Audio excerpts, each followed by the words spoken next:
तर नमस्कार मित्रांनो, आज काय सकाळी सकाळी आंघोळ करून आपण चाललो क्लासला.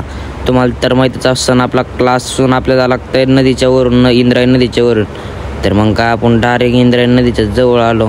मित्रांनो, आपल्या चॅनलला लवकरात लवकर 1K सबस्क्राईब कंप्लीट करा आणि चांगला भरभरून सपोर्ट करा. मग काय आपण डायरेक्ट इंद्रायणी नदीजवळ आलो.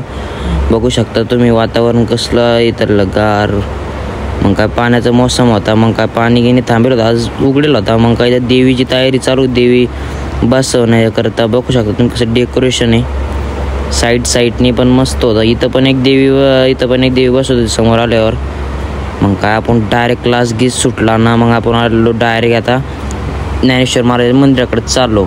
मग काय ज्ञानेश्वर महाराज मंदिराकडे जायच्या आधीच आपल्याला इथं ज्ञानेश्वर महाराजांचे दगडावर बसेल दिसते. तुम्ही आळंदीला आले, तुम्हाला आळंदीला एकदा नक्की भेट द्या. आणि कोण कोण आतापर्यंत आळंदीला येईल आहे त्यांनी लवकरात लवकर कमेंट करा.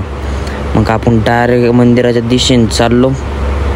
आपला क्लास तो सुटेला होता. मग काय लांबून जाणं लागत होतं, आपल्याला लांब पडत होतं. मग आपण डायरेक्ट आलो आता मंदिरापाशी. बघू शकतो मी, आपण डायरेक्ट वर मंदिरात जाणार.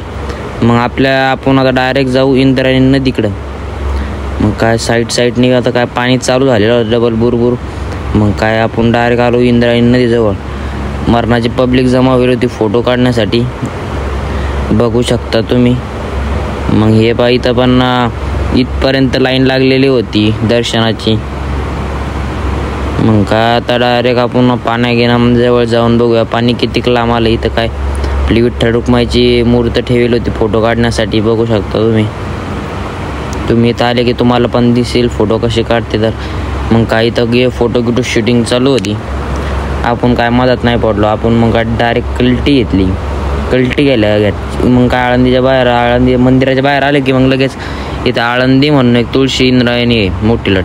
मग काय ती मस्त छानशी सजवेल होती. मग काय आपण डायरेक्ट आता चाललो होता रूमवर. मग आता काय आजचा ब्लॉग इथंच एंड करूया. भेटूया दुसऱ्या ब्लॉगमध्ये. आपल्याला लवकरात लवकर सबस्क्राईब करा आणि सपोर्ट करा. धन्यवाद. भेटूया दुसऱ्या ब्लॉगमध्ये. चला.